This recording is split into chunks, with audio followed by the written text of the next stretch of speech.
1 year ago today, in this sacred place, democracy was attacked, simply attacked.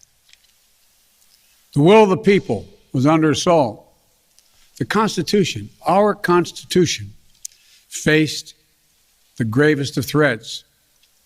Outnumbered in the face of a brutal attack, the Capitol Police, the D.C. Metropolitan Police Department, the National Guard, and other brave law enforcement officials saved the rule of law. Our democracy held. We, the people, endured. And we, the people, prevailed. For the first time in our history, a president had not just lost an election, he tried to prevent the peaceful transfer of power as a violent mob breached the Capitol. Rioters menaced these halls, threatening the life of the Speaker of the House, literally erecting gallows to hang the Vice President of the United States of America. But what did we not see? We didn't see a former president who had just rallied the mob to attack, sitting in the private dining room off the Oval Office in the White House, watching it all on television and doing nothing for hours as police were assaulted, lives at risk, the nation's capital under siege. This wasn't a group of tourists. This was an armed insurrection. They weren't looking to uphold the will of the people. They were looking to deny the will of the people.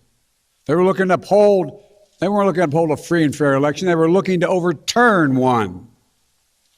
They were looking to save the cause of America. They were looking to subvert the Constitution. And here's the truth. The former President of the United States of America has created and spread a web of lies about the 2020 election. He's done so because he values power over principle, because he sees his own interest as more important than his country's interest, than America's interest. The former president's supporters are trying to rewrite history. They want you to see Election Day as the day of insurrection. And the riot that took place here on January 6th as a true expression of the will of the people. Can you think of a more twisted way to look at this country, to look at America? I cannot. Here's the truth. The election of 2020 was the greatest demonstration of democracy in the history of this country. More of you voted in that election than have ever voted in all of American history. Even before the first ballot was cast, the former president was preemptively sowing doubt about the election results. He built his lie over months. Wasn't based on any facts. He was just looking for an excuse, a pretext, to cover for the truth.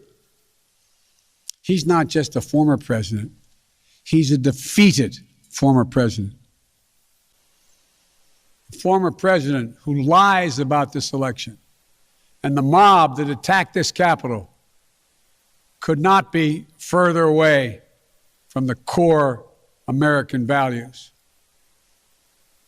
They want to rule, or they will ruin.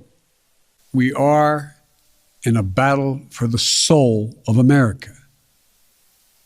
A battle that by the grace of God and the goodness and greatness of this nation, we will win.